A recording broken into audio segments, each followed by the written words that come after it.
ముందుగా మన ఫ్యామిలీ అందరికీ సంక్రాంతి శుభాకాంక్షలు. ముగ్గుల్లో వేసే రంగుల్లాగా అందరి జీవితాలు రంగురంగులుగా కలర్ఫుల్గా కాంతివంతంగా వెలగాలని మనస్ఫూర్తిగా కోరుకుంటూ ఈరోజు నా ముగ్గు ప్రారంభం. మార్నింగ్ 5:30కి లేచి ఊడ్చి చల్లేసుకొని ముగ్గులు స్టార్ట్ చేసిన అనమాట. ఏం ముగ్గు వేయాలా అని ఆలోచించాను.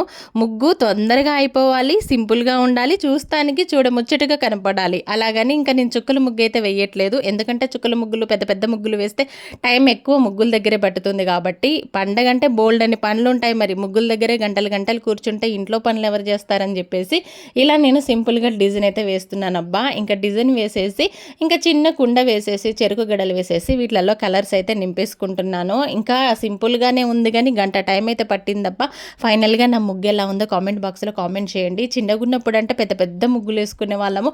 అప్పుడు అమ్మ ఇంట్లో పనులన్నీ చేసేది కాబట్టి ముగ్గుల దగ్గరే గంటలు గంటలు కూర్చునే వాళ్ళం. ఇప్పుడు అన్ని పనులు మనమే చేసుకోవాలి కాబట్టి మన వీళ్ళకి తగ్గట్టుగా వేసుకుంటున్నాము. అలాగే మాకు అక్కడ ఉన్న ప్లేస్కి తగ్గట్టుగా ఇలా ముగ్గు అయితే నేను వేసుకున్నాను అనమాట. చిన్నగా ఉంది కాబట్టి ప్లేస్.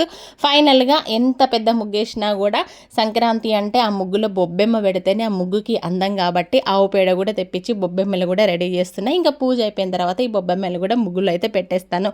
ఇదన్నమాట సంగతి. మరి మీ పనులు ఎంతవరకు వచ్చినాయో లేదో కామెంట్ బాక్స్లో కామెంట్ చేయండి. మరి ముగ్గులు వేయడం అయిపోయిందా, రంగులు వేయడం అయిపోయిందా?